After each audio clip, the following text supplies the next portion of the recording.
Oh, great. We're live.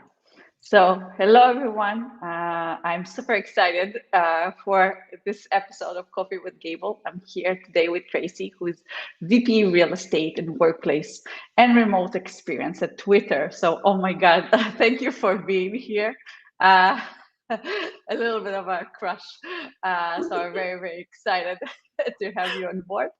Um, so let's kick it off with a little bit of a description on what do you do at Twitter, a little bit about your role, especially that now it even has a, in the title, remote experience, I would say. So take it away. Of course. Well, it's really nice to see you. Thank you so much for having me. It's really nice to chat with you.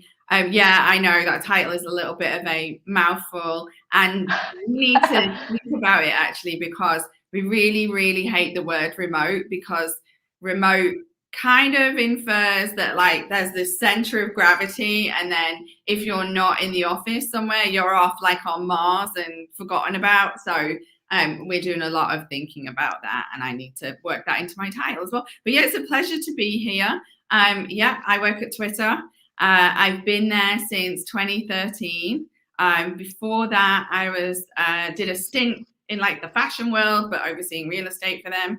And before that, Yahoo. So Yahoo is like really where my love of all things tech started. I was there for like 7 years. Then, as I say, I went into fashion, which was like my career misstep, I guess you say. It just wasn't my thing. I kind of think everybody should do it though, because then you sort of realize what you love and what's not for you. And so, while I was there, I was thinking, oh gosh, this really isn't for me. Where would I like to be? And I was actually on Twitter. I was a user of Twitter. It was, gosh, a long time ago, 8 years ago now, which is a lifetime in tech. And I remember sitting there thinking, I want to go back to tech. What company do I want to be at? Let's look at Twitter. And that day, they'd actually tweeted out a role based out of the Dublin office. So you can hear I'm British, and I was living in London at the time, to head up everything real estate and workplace related outside of the US. We were smaller then, in hyper growth mode. So I ended up moving to Dublin, taking on the role on everything in kind of the EMEA and APAC region. And then fast forward a year, they asked me if I would move over to the US, to San Francisco, where I live now, to oversee our design and construction team. So basically doing all the fun stuff of building new offices and thinking about how they looked and how they functioned and all of that. And because I started in the facilities workplace operations side, once I got here, they asked me if I would take over leading our SF HQ at the time, operations. So I did that as well. Then I went out on maternity leave in 2015, had my daughter Sophie, who's now 5. And whilst I was out on maternity leave, they asked me if I would take over leading our entire global team, which I was so excited about. It is an amazing team. Not that I'm biased or anything. I am very biased. But I love my team. We do everything from events, designing our spaces, planning our portfolios, obviously the workplace operations side, the food, the events, that we do audio visual now in our spaces. So we do so much. Sorry if I've missed anyone. I think I got everybody there. And so when I joined the team, we were part of the finance organization. But when we got to the start of last year, the dreaded 2020, we then moved to the people team. And the reason why we moved to the people team was, I'd say even 18 months before before we moved to the people team, we were already looking at how we make Twitter more of a global company, how we can have more diverse employee base, not just have the center of gravity out of SF or the US. So what could we do there? And also, how could we grow our remote folks too, or our work from home folks, not remote, work from home. And so that was already super intentional and something that was on our minds. And my manager, who's Jennifer Christie, she leads our people team. She's amazing. I remember having a conversation with her, and she said, look, your workplace is wherever you work. It's not just the 4 walls of the office. It's wherever you're based. And so that should be part of the real estate and workplace team, because it's a workplace. So we were already thinking about that. And that's how the remote experience piece came into my role and into my team. And so obviously laid the foundations for what we were never expecting to come our way with 2020 and the pandemic, but actually really put us in a good position because we were already going in that direction. So that's how remote experience landed up in my world. And I think it should be in every real estate person's world, because it's someone's workspace. Exactly. And I think that's really leads me to my follow-up question on how do you see a workplace definition right now, and how were, I would say, some key findings or adjustments that Twitter has done that you have led in terms of really creating this. And I really like how you mentioned this, like basically a global experience, right? Like your work from home, it is your workplace. So how do you tie this all together? Well, I think what's been important in this journey is that, even prior to the pandemic, and us having to step up to manage, a situation that we weren't expecting, we'd really taken a long time to build our brand within the company. So, when I first started with Twitter, we were in that growing stage anyway. So we were a little bit of a reactive team. Whereas now I think we are kind of seen as, a really respected business partner. We've built a brand internally. We have a logo. We have a recognizable mission statement. We have principles that we work by. And the spaces that we built were never cookie cutter anyway. Some companies, they will look at a workspace and they'll say, okay, we're going to have a global architect. We're going to have a global design. We're going to have a set of design standards, and that's all we do. Whereas we have always taken the route of working really closely with our site leads and our local teams to understand how they work, because, not only do you have a lot of differences between engineering, customer, and people that work in sales, but there's also cultural differences as well. So we've 100%. always taken the time to, work with a local GC, work with a local architect, work with a local project manager team who can really understand that culture, know all of the legal codes and everything as well, but also really understand the city and locations they're working in. So when we think about, the pandemic and how we pivot with our workspaces moving forward, and how we, which I think is key, create a level playing field between folks at home, folks in the office, people who are doing a little bit of both. It's really having that clear understanding of, like, how do people work? Like, what are the jobs that they're doing?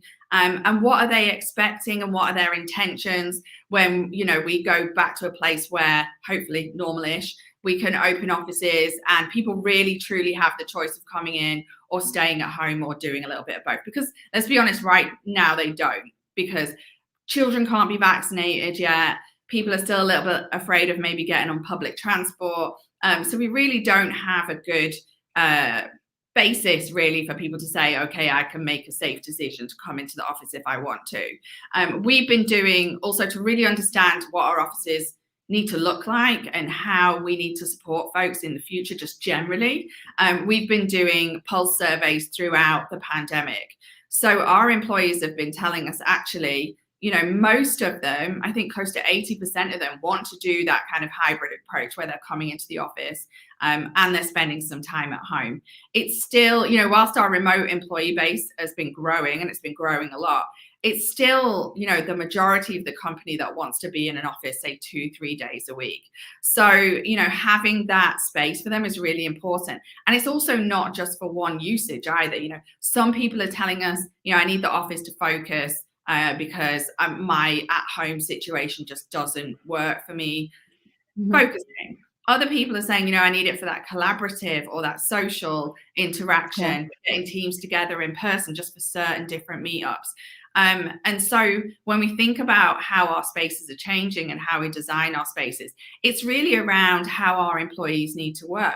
So if you were to come into one of our spaces pre-pandemic and walk around it and come into it now, honestly, you wouldn't see a massive amount of change. What we've done is we've put in place tools and we're going to put in place guidance around how folks use the space and how we designate zones that will support how people work in the future. So in our offices, we'll have zones for quiet and focus work. Then we'll have zones for collaborative and social work. And then we also have in place a facility where folks can book a desk. So now, you don't have an assigned desk anymore. You can come in and pick, like, what is it that I need to do today? I need to do something quiet, so I'm going to book a quieter desk. And it also allows our employees to book not just for themselves, but for a team or for their friends, or they can look on there and see where their friends are. So I think it's really important that, we think about how people need to work moving forward, what their expectations and what they want to do moving forward.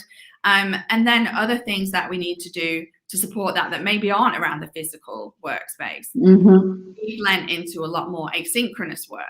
And that's something, again, we were moving toward before the pandemic anyway, because we're a global company. Like, I look at my own team, and not all of my leaders are based in San Francisco with me, but I want them all to have the same level of input. So how do we do that? So the asynchronous docs, that's really important, because you can start a doc, you can, all collaborate within it and be a part of it. And it's not just decisions being made from here. Definitely around AV and being able to look at what's new and what's coming. I think there's going to be a whole ton of things that come out of the period of the pandemic that are new tools that allow us to feel like we're closer together, even when we're distributed around the world. So 100%. That's something personally that I'm super excited about. And if somebody has some awesome tool, feel free to reach out to me, because I want to know about it for sure. And question, how do you see it? First of all, that's really amazing, and I see this with a lot of the company that we speak with. But I think with Twitter with the global presence, the emphasis on like types of spaces that employees want to work from, or the reason that they're actually coming. It also differentiates quite a lot based on, as you mentioned, like it can be role, it can be even culturally. There are a lot of things come into place, and you need to really know your people in order to accommodate that, in a sense, right? Definitely. And also, I mean, I think we all know that at the start of the pandemic, it was kind of very strange for everybody to go to work from home. It was like a big pivot. Everybody went to work from home for safety reasons, and people were like, how is this going to work? And then about 3 months in, 6 months in, everyone was like, this is the future. I love this. I can all my packages come and I'm here to sign for them, or I can go to my whole thing and it's no big deal. And this is the future. We're all going to do this. Death of the office, it's over for real estate, and I was a little bit skeptical. And then a little bit after that, everyone was like, honestly, I'm over this. I really miss my team. I really want to see people. I'm sick of Zoom, all of that. And we went from this like one extreme to another extreme. And all through this, I was like chatting with my team saying, this is going to land somewhere back in the middle, where people are like, actually, there's loads of pros that come with being able to just work from home and being kind of accommodated as a human being, instead of some robot that goes into the office and does a load of work and doesn't have a personal life. We don't talk about this, and we don't have kids on our cameras or dogs or what have you.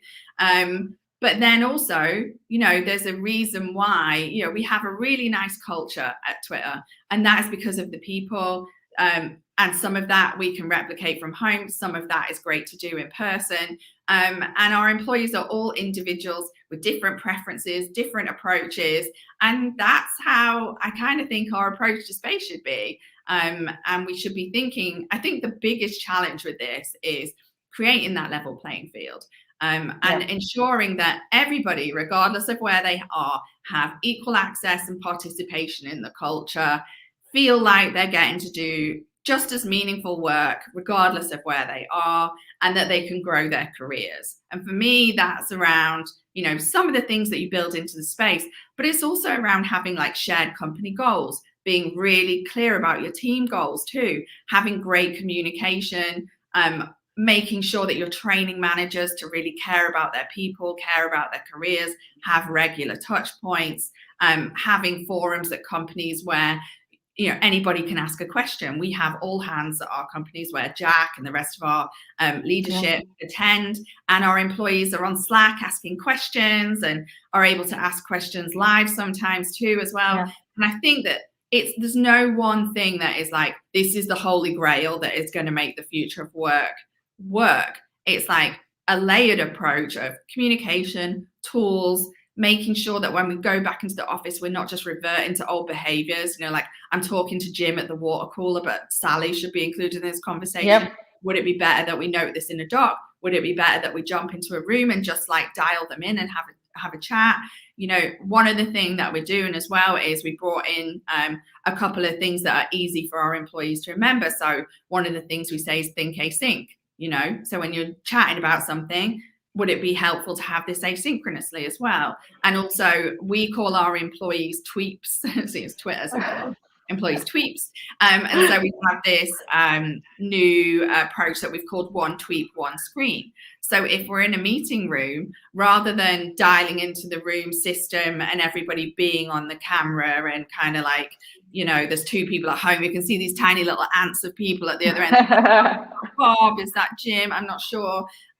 Instead, what we do is we dial in and use the room system for the sound, but we also dial in through our laptops and mute the sound so that folks can see, again, the individual boxes on the screen. And Sally and Bob, or Jim and Bob, whomever, who are at home, are equal size on the screen. It's like, those little indicators that tell folks who aren't in the room, you're still as important and still part of the conversation, just as much as if you're in the room together.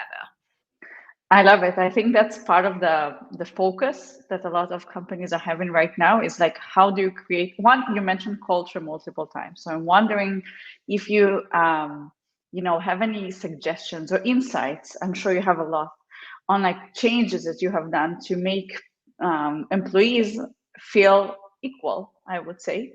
I think this example that you mentioned is a great one. So again, that would be my first question here in terms of the culture and inclusion. In a sense, right? I think, that's huge. And I think having this ability to work from home and to embrace people who don't necessarily live near an office is huge around the inclusion piece. I mean, I look back, and it was way before the pandemic, because we were being more flexible about where people worked and having more folks who weren't in a Twitter office or within easy reach of a Twitter office. But there was a point, when I first joined Twitter, where, say, I said, okay, well, I want to move back to where I'm from. It would be like, oh, well, thanks, Tracy. We really appreciate you. Good luck in whatever you're doing next. And potentially you lose somebody who really cares about the company, has a lot of passion about the company, a lot of historical knowledge about the company, just because they can't work in an office, And so that ability now to be able to be more flexible and have people who are potentially, maybe they're caregivers, or maybe they're supporting a spouse who's working for like a medical degree or something like that, and they can't be in a location where there's an office. So that piece, I think, is really, really huge, and it's a big shift for a lot of companies. But I think it opens up just keeping really, really great people and being able to, also get new talent pools and have the company open to new locations, which is really awesome. Like, we've just announced, that we'll be opening or having business operations in Africa, which is huge. So much talent, and really, really exciting. Diverse perspectives are so important to any business. If everybody is the same and coming from the same perspective, that's not the user base that Twitter is serving. We're a global platform. And so it's super important that we're diverse and we reflect the people that, we're here to serve, and here to serve that public conversation. I think about, when one of the ways to really support the culture and to grow your culture is to support your people, right? So when we came into the pandemic, there's a lot of anxiety for people around different things. There was a lot of, especially in the US, there was a lot of political turmoil, a lot of racial issues happening. But then even with the pandemic, I think about being a parent, and how do you deal with that stage, I'm really lucky, and my daughter was in a very small class, and so was able for most of the time to be with her like pod of kids. But I know people who had children at home the whole time, and so they're having to support Zoom lessons, or teenagers who are going through, you know, really important periods with exams and the next stage of kind of their lives, which is super crucial, and trying to be really present for them and help them, but also still trying to do a really good job with their work. So we wanted to make sure that we kept those people as feeling like they were able to contribute, but also take time out and not feel penalized, because they had life to deal with during a pandemic. I remember one of the first calls that we did with all of our leaders around the world. It was an update a week or so into us all going to work from home. We were one of the first tech companies to go to work from home, and it was an update with all of our leadership group. And I had, I think, about 30 seconds. My slot was it was really short. It was just a quick update around the offices and what we were doing. And just as I went off mute and opened my mouth to speak, my then 4-year-old walked in and said, "Oh, mommy, I need a poop." And I was just like, oh my God, just broadcast that to the whole company, you know. But now it's something we're like totally, you know, dealing with. But the reason I reference things like that is that really made us think about what can we do to support parents. So one of the things that we did was we set up a program for them called Camp Twitter, and it was an online camp where parents could log in and either select recorded classes on demand, because, you know, I know my daughter, if I say at 11 o'clock, I've got a class for you, 11 o'clock's when she's going to want a snack or do something else or doesn't care about it. But having something on demand when I have a meeting that I need to go to, and she can go and learn a language, go and listen to like an art class, or like, you know, all different things. So we had Camp Twitter, and that had on-demand classes. It had live classes. I think it was like 30,000 different classes to choose from, which we're still doing now, so that the parents can tap into that. I mean, even our execs, so like Jack, for instance, have been doing story times. So the kids log in at a time, and Jack read a book that was a little book that he wrote. Well, it was like a little crayon book that he did when he was a little kid, you know, just this little fun book. But it's been really nice to see our leadership getting involved. And then, you know, culture is about supporting folks through the good times and through the more difficult times. So this has been a time when working with our people team and being part of our people team has been super crucial, because they've been able to help us through benefits and, like, you know, what do we need to do to make work from home more easy? So from the home setup, giving people a stipend to be able to set up their home with their desk and everything, to things like access to modern health, to get coaches to help you through this time. Or we have an app, a mental health app called Happify, which has just been really good for reminding you to take space for yourself, you know, each day, and really have that. I think the pandemic has really piled on the work, and you can just work all day long and just take time to breathe and just the time for yourself.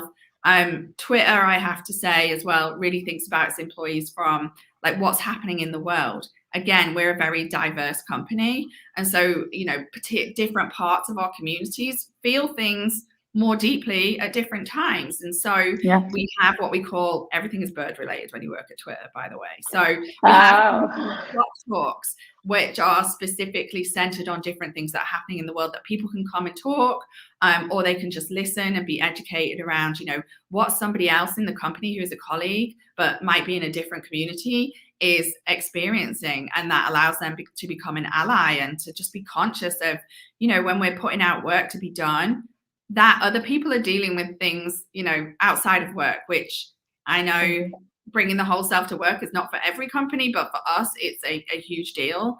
And just being mindful of that. So there's a lot. I think if your culture wasn't great before the pandemic, it's going to be a difficult one while you're all working from home, because there's a lot of pressure happening from different outside influences. But it's something that needs to be intentional, and you really have to work on it. You know, you have to be connected to your employees, understand what's concerning them, and cut them some slack, honestly, through this time. You know, each day is different. Like, I've said to my team, one day I'll wake up and be like, I've got this. I'm totally in the flow of how this whole thing is working. I'm loving this working from home today. It's great. And then other days I'll just be like, I can't do this anymore. I want to see my friends at work. I want that social interaction. So everybody feels that way. And we just have to be, we just have to be thinking about that as we go about our day to day. And I think you touched on a lot of incredible points. I think one of the things that I hear from you is, and one of the things that we see also is Twitter is very open culture, a lot of responsiveness, and really putting people first. And I'm wondering, from the surveys and the communication that you've got, are there any interesting insights in terms of, type, for example, different departments, how they prefer to work, or, things like that, or what were like the number one, the most requested benefits, things like that you've seen? Yeah, I think people really appreciated that, being able to curate your own space at home. So having a certain dollar amount to spend to just set up how they want. So we didn't say, here's a selection of desks you can choose from. Here's a selection of chairs. We just said, you have this much money, go for it. Pick what you want. If you want a desk, you want a chair, printer, you get to pick for yourself, because everybody's different. Everyone's space is different. So that's been, one of the things that I think everyone's really appreciated. When we think about the surveys and what we're hearing back, I think the biggest surprises for me was, I assumed for some reason that everybody would come back and say, we love working from home because it's the place where you focus, and the office is the place where we see people. But actually, it's very different person to person. And a lot of people have said, I need to come into the office just because not just because of distractions, because, children will go to school and all of that. So at some point, people will have the quiet space they need at home, hopefully. But also just because some people mentally, it's like, my home is my home. And actually, if I have the choice in the future, I don't want work life encroaching in my home space. I actually want that physical separation of going somewhere. And, and maybe I don't love the commute, but maybe the payoff of just going somewhere that's not my house is actually worth it. And, one of the things that we're thinking about too is for our work from home employees, I keep stopping myself to say remote.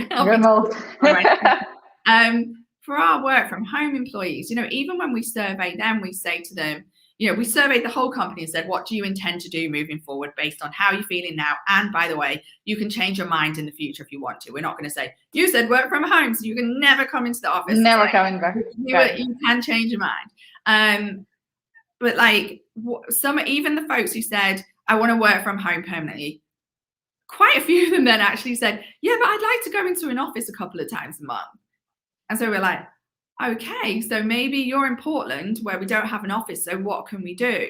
So we're also thinking about, that's led us to think about, drop-in solutions. Where are there places that, you might be a salesperson who works from home, but sometimes you might have to meet a client. You don't particularly want to do that in your home office. So where's a cool place that we can set up for them, that's easy for them, that they can book online, and they can see all the facilities. It's super easy to check in, and they know that when they get there, they can have their charge of their phone or their laptop, and it's just easy. So that's something that we're looking at the moment. And the other thing that we want to make sure we can do, and this goes back to the level playing field thing again, is if we have a bunch of employees in Portland, then how can we facilitate meetups? How can we bring them together when it's safe? How can we make them feel like they're able to do the things that our San Francisco or our London or our Singapore employees could do, because they have that proximity of saying, hey, do you know what? I'll meet you in the office on Thursday, because we're aware of the fact as well that, especially with our smaller offices where it's like, everyone knows each other, it's a little bit like a family. They'll likely do things like, oh, let's do everybody in the office Thursdays, or let's have everybody go in this Wednesday because we'll all have lunch together, which is going to be another thing for workplace people to manage around the occupancy of spaces and having enough space. 100%. But that's something we want our employees who aren't close to an office to be able to do too. And again, that goes back to everything that our employees in an office have access to. what does it make sense for us to give to folks who aren't in offices? And also, what are their unique needs? What do we need to do for them that maybe we don't do for people in offices too? It's all about it's not as much about creating the office experience at home. It's more about what does that person need to be productive? What do they need to be successful and feel part of Twitter and feel an equal part of Twitter?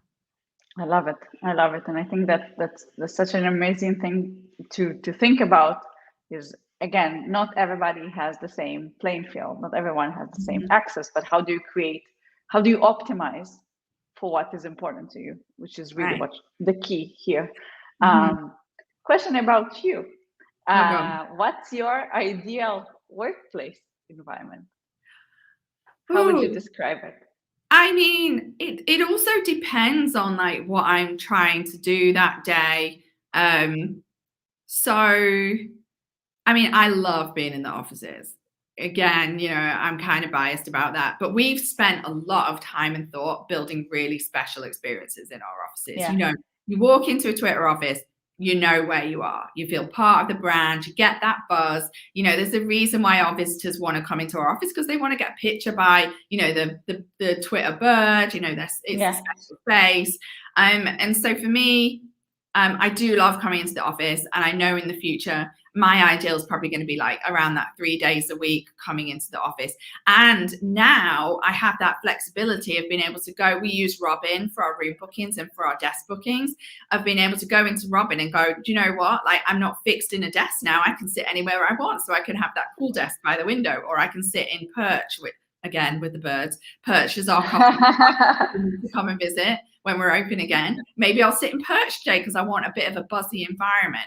But then there's other days where maybe there's stuff where, I want to leave early because my little girl is playing soccer at the moment. So it's easier for me to work from home because her school's really close to me. So a couple of days a week, I'll probably do that to be able to do more family stuff. And maybe I want to sneak in some laundry in between the meetings, But I honestly love both. I mean, even being back in the office today, and it's super quiet because our whole company still work from home at the moment. But as I told you, I had that plumbing disaster. So I needed to be here, water coming through the ceiling, which is not fun. But even being here with not many people in the office, it's still got that special feel about it. So we are definitely in that choice is important. But one thing I would say to real estate people out there, especially people who are end users, and, in similar roles to me or on a facilities team, is now is such a huge inflection point and a real time for you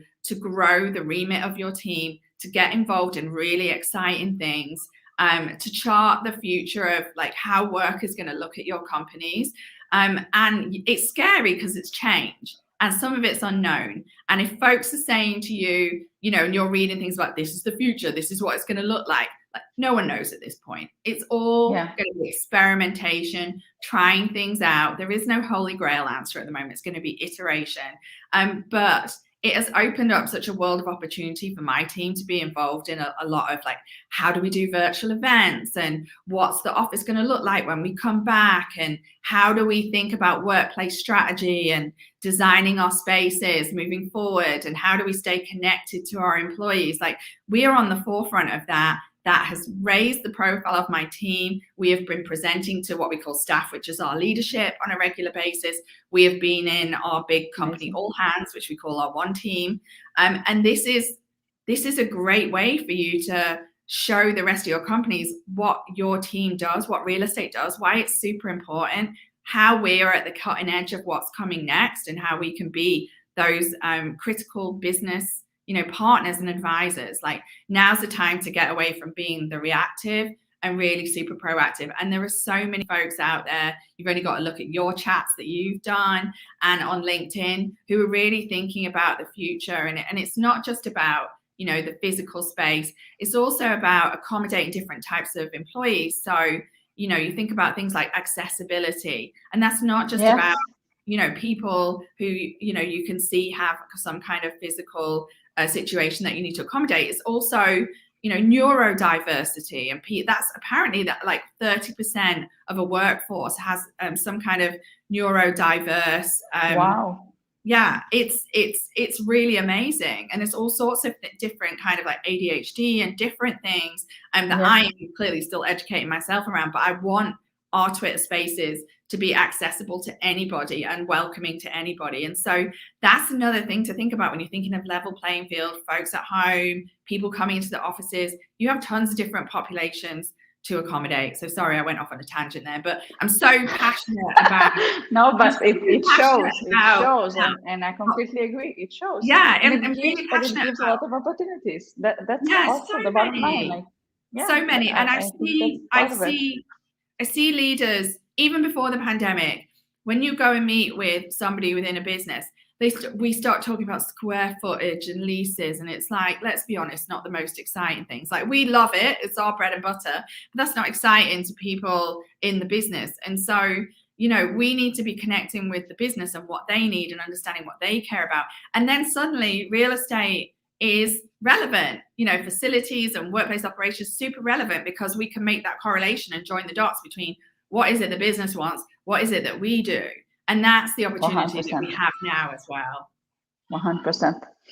I love it, and I love that you're passionate. That's exactly, you know, that's exactly how you build a great company. That's how you build a great team. That's the key, I think, and especially with the initiatives that we see and that we can all learn from. Final question: how many tweets do you tweet per day or week? Probably too many. Too many. If anybody wants to see my madness, it's @_Hawco. Or more interestingly, you can follow our real estate and workplace team. We're at Twitter REW, and we tweet about a lot of things we're doing. Like Liza, it depends very much on what's going on in the world. At the moment, I'm tweeting quite a bit about Dancing with the Stars, because I'm a big fan of Peloton. Sorry, I'm one of those people. And I love Cody Rigsby, who's one of the instructors. And he is on Dancing with the Stars at the moment and getting 2 low scores. I feel like he's being a little bit, you know, it's not fair. So tweeting a lot about that, but I tweet a lot about Twitter, what's going on from a real estate perspective, the things that we're working on. And Twitter obviously is a great way for us to stay connected as a team, and it's a great way for us to elevate what's happening with each of our team members in their locations. But yeah, it depends on what's going on, but too much is probably the answer. Love it. Thank you, Tracy. Thank you so much for your time. It was incredible, so enlightening. I learned a lot. I'm sure our followers as well. And I hope the plumbing situation will resolve quickly. Honestly, I don't want any more water through the ceiling, so please send me good vibes, because good vibes. Everything coming your way. 100%. Thank you so much, and have a great rest of your day. Thank you. Take care. Bye.